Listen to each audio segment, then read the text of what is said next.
How's everyone doing? So today I wanted to talk about relationships. I want to talk about building relationships, building healthy and stable relationships. In this series, I'm going to deal with all types of relationships. I'm going to start with helping you to build and strengthen your foundation. By the time I'm done, hopefully you'll have better relationships with your family members, with your children.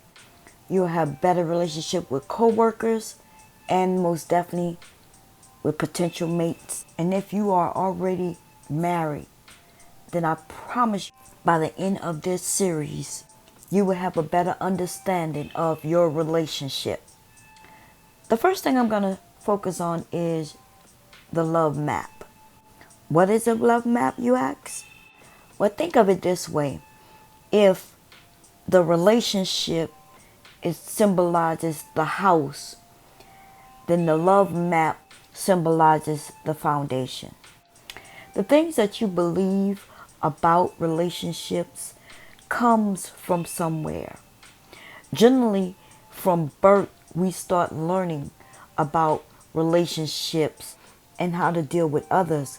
But with our love map, we learn about desires. A person may find that they are sexually aroused through a spanking that they received as a child. A young boy noticing his mother's and her friend's feet while playing under the table as a kid. Those are the sexual desires. But what about the makeup of the family? What you witness as a child determines your beliefs about family today. And if you want something different, then you're going to have to learn something different. You're going to have to be honest and ask yourself the hard questions. Who influenced you as a kid? Who taught you what love looks like? And is that information still beneficial to you today?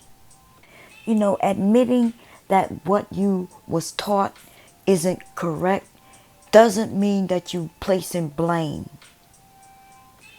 It does mean that you're doing your research and looking to do something different in order to get a different result.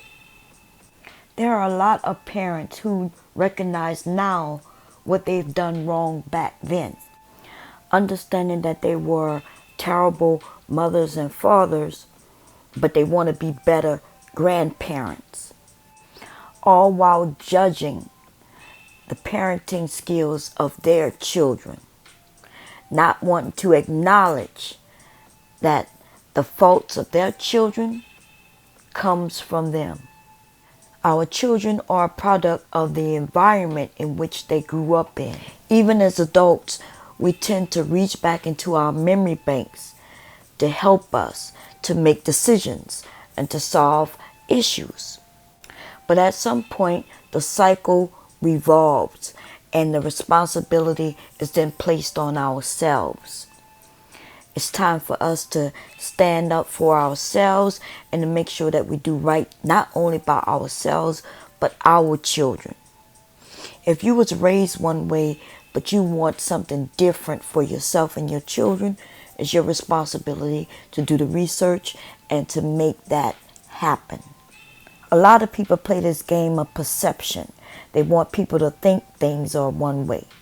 But why not just make it happen? Build a foundation that would allow healthy relationships to reside on. The more solid the foundation, the more success the relationship has at surviving during difficult times.